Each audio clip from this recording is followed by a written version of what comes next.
नमस्कार प्रिय विद्यार्थियों, आप लोगों का कीर्तिमान एकेडमी ऑफिशियल यूट्यूब चैनल पर बच्चों बहुत बहुत स्वागत है। मैं आपके लिए एक महत्वपूर्ण क्लास लेके आई हूँ जिसमें समाजशास्त्र के थिंकर्स हैं। जो थिंकर्स हैं वो संस्कृति टॉपिक से हैं बच्चों, जहाँ से संस्कृति से आपके थिंकर्स के बारे में जितने भी सवाल पूछे जाएंगे शायद आपको सीधे मिलेंगे। तो चलिए हम लोग एक ही वीडियो में सारे थिंकर्स को संस्कृति टॉपिक से कवर करेंगे। तो आइए देखते हैं कौन थिंकर्स है बच्चों। ये भी परीक्षा की दृष्टि से बहुत ही महत्वपूर्ण है क्लास। तो आइए देखते हैं बच्चों। थिंकर्सों में है कि किसने संस्कृति को जीवन के प्रकाश एवं कोमलता के रूप में वर्णन किया है। किसने संस्कृति को जीवन के प्रकाश एवं कोमलता के रूप में वर्णन किया है। कौन किया है बच्चों? तो मैथ्यू अर्नोल्ड है बच्चों, मैथ्यू अर्नोल्ड है, मैथ्यू अर्नोल्ड है बच्चों, मैथ्यू अर्नोल्ड है, मैथ्यू अर्नोल्ड है। वहीं ब्रूम व सेल्जनिक संस्कृति को क्या कहते हैं? ब्रूम और सेल्जनिक संस्कृति को क्या कहते हैं बच्चों? तो ये कहते हैं सामाजिक विरासत है संस्कृति। किसका कहना है? ब्रूम व सेल्जनिक का कहना है। ये कहते हैं संस्कृति को सामाजिक विरासत कहते हैं। वही क्रोबर पार्सन्स फैक्ट किसके विवाद से संबंधित है बच्चों? क्रोबर पार्सन्स फैक्ट किसके विवाद से संबंधित है? संस्कृति के अध्ययन से संबंधित है। किससे संबंधित है? संस्कृति के अध्ययन से संबंधित है। वही संस्कृति का जनक किसे माना जाता है? संस्कृति का जनक किसे माना जाता है? ये हैं एडवर्ड बार्नेट टायलर को। किसको? एडवर्ड बार्नेट टायलर को संस्कृति का जनक माना जाता है, जनक माना जाता है। वही टायलर का जीवन काल क्या है बच्चों? टायलर का जीवन काल क्या माना गया है?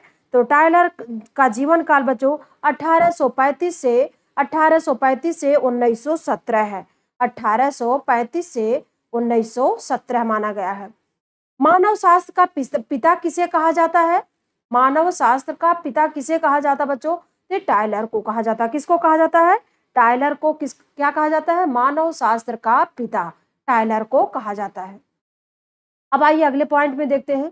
अगले में क्या है कि किस विद्वान ने सर्वप्रथम समाज के विश्लेषण में सामाजिक गणित यानी सांख्यिकी, सामाजिक गणित यानी कि सांख्यिकी का प्रयोग किसने किया है? सर्वप्रथम समाज के विश्लेषण में। बात को ध्यान रखिएगा, इस तरह से प्रश्न मिले तो पक्का है टायलर होंगे। तो टायलर ने प्रयोग किया है, टायलर ने प्रयोग किया है। अब आइए देखते हैं संस्कृति को समाज के सदस्यों के जीवन विधि यानी वे ऑफ लाइफ किसने कहा है? संस्कृति को समाज के सदस्यों की जीवन विधि यानी वे ऑफ लाइफ किसने कहा है? तो ये राल्फ लिंटन ने कहा। किसने कहा है? राल्फ लिंटन ने कहा है, राल्फ लिंटन। उसी तरह संस्कृति को संपूर्ण जीवन विधि किसने कहा है? संस्कृति को संपूर्ण जीवन विधि किसने कहा? टोटल वे ऑफ लाइफ के रूप में परिभाषित किसने कहा है? किया बच्चों? तो बी मैनलोस्की ने किया। किसने किया है? टोटल वे ऑफ लाइफ यानी संपूर्ण जीवन विधि के रूप में परिभाषित किसने किया है? तो मैनलोस्की ने परिभाषित किया है। वही परिहार, डिवाइडेंस मतलब परिहार की अवधारणा से किस विद्वान का नाम जुड़ा बच्चों? परिहार की अवधारणा से किस विद्वान का नाम जुड़ा है? तो टायलर का नाम जुड़ा है, टायलर का नाम जुड़ा है। वहीं संस्कृति एक पर्यावरण किसका कथन है? संस्कृति एक पर्यावरण है, संस्कृति एक पर्यावरण है, यह कथन है जोसेफ फीचर का। किसका है? जोसेफ फीचर का। जोसेफ फीचर का कहना है कि संस्कृति एक पर्यावरण है। वहीं संस्कृति को संपूर्ण सामाजिक विरासत किसने कहा है? संस्कृति को संपूर्ण सामाजिक विरासत किसने कहा बच्चों? ये है रॉबर्ट लॉबी। रॉबर्ट लॉबी ने कहा है, रॉबर्ट लॉबी ने कहा है संस्कृति को पूर्ण विरासत। वहीं आगे क्या पूछा जा रहा बच्चों? तो आयुग्मता, बच्चों आयुग्मता यानी एगेमी की अवधारणा, एगेमी की आयुग्मता की अवधारणा किसकी बच्चों? तो ये भी रॉबर्ट लॉबी की है। किसकी है? रॉबर्ट लॉबी की है। वही किसने कहा है कि संस्कृति मानव व्यवहार का सीखा हुआ भाग है? बहुत इंपॉर्टेंट क्लास है बच्चों, इसको जरूर ध्यान दीजिएगा। किसने कहा है कि संस्कृति मानव व्यवहार का सीखा हुआ भाग है। यह कहना किसका बच्चों? तो यह हर्स्कोविट्स ने कहा। किसने कहा है? हर्स्कोविट्स ने कहा है, हर्स्कोविट्स ने। वही अगले पॉइंट में क्या है कि संस्कृति को सभ्यता का प्रतिवाद, संस्कृति को सभ्यता का प्रतिवाद किसके द्वारा कहा गया है? किसके द्वारा कहा गया बच्चों? ये कहा गया है मैकाइवर एवं पेज द्वारा। किसके द्वारा? मैकाइवर एवं पेज द्वारा कहा गया है। अगला पॉइंट क्या है कि संस्कृति हमारी आंतरिक आवश्यकताओं की पूर्ति करती है। संस्कृति हमारी आंतरिक आवश्यकताओं की पूर्ति करती है। यह किसने कहा है? यह किसने कहा है बच्चों? यह कहा है मैकाइवर एवं पेज ने। मैकाइवर व पेज ने कहा है, मैकाइवर व पेज ने कहा है। अब आइए आगे देखते हैं किसकी परिभाषा है। कौन सी परिभाषा है? तो परिभाषा में है कि संस्कृति व्यक्ति की भांति विचार और क्रिया का सुस्थिर प्रतिमान है। संस्कृति व्यक्ति की भांति विचार और क्रिया का सुस्थिर प्रतिमान है। यह परिभाषा किसने दिया है बच्चों? यह परिभाषा है रुथ बेनेडिक्ट की। किसकी है?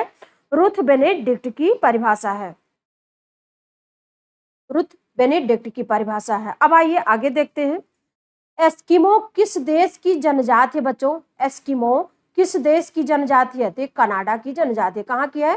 कनाडा की जनजाति एस्किमो। फ्रेंच बोआस को कहा जाता है, क्या कहा जाता है फ्रेंच बोआस को बच्चों? फ्रेंच बोआस को क्या कहा जाता है बच्चों? फ्रेंच बोआस को कहा जाता है सांस्कृतिक सापेक्षवादी। क्या कहा जाता है? सांस्कृतिक सापेक्षवादी कहा जाता है फ्रेंच बोआस को, फ्रेंच बोआस को। वही संस्कृति का अकादमिक जनक किसे माना जाता है? संस्कृति का अकादमिक जनक किसे माना गया बच्चों? तो फ्रेंच बोआस को ही माना गया। किसको माना गया है? फ्रेंच बोआस को ही संस्कृति का जनक माना, अकादमिक जनक माना गया है, जनक माना गया है फ्रेंच बोआस को। वही अब क्या है कि संस्कृति को व्यक्ति का प्राणीतिक पक्ष बच्चों, संस्कृति को व्यक्तित्व का बच्चों प्राणीतिक नहीं, प्रातीतिक पक्ष किसने कहा है बच्चों? संस्कृति को व्यक्तित्व का प्रातीतिक पक्ष किसने कहा है? तो रेडक्लिफ ब्राउन ने कहा। किसने कहा है? रेडक्लिफ ब्राउन ने कहा, रेडक्लिफ ब्राउन ने कहा है। वहीं पति स्थानीय एवं पत्नी स्थानीय, दोनों शब्दों को ध्यान दीजिएगा। पति स्थानीय और पत्नी स्थानीय अवधारणा किसके द्वारा प्रतिपादित किया गया बच्चों? पति स्थानीय और पत्नी स्थानीय अवधारणा किसके द्वारा प्रतिपादित की गई बच्चों? तो लियोनार्ड एडम के द्वारा। किसके द्वारा? लियोनार्ड एडम के द्वारा प्रतिपादित किया गया, लियोनार्ड एडम के द्वारा प्रतिपादित किया गया है। वहीं आगे क्या है कि लियोनार्ड एडम की पुस्तक का नाम क्या है? लियोनार्ड एडम की पुस्तक का नाम क्या है बच्चों? तो प्रिमिटिव आर्ट है। क्या नाम है? प्रिमिटिव आर्ट है इनकी पुस्तक का नाम। इन लियोनार्ड एडम की पुस्तक का नाम है प्रिमिटिव आर्ट है। तो बच्चों आज की क्लास यहीं तक, आप लोग इसको देखते रहिए, स्वस्थ रहिए बच्चों। नमस्कार, फिर मिलती हूँ मैं कल नेक्स्ट क्लास में। तब तक आप लोग पढ़ते रहिए। नमस्कार बच्चों।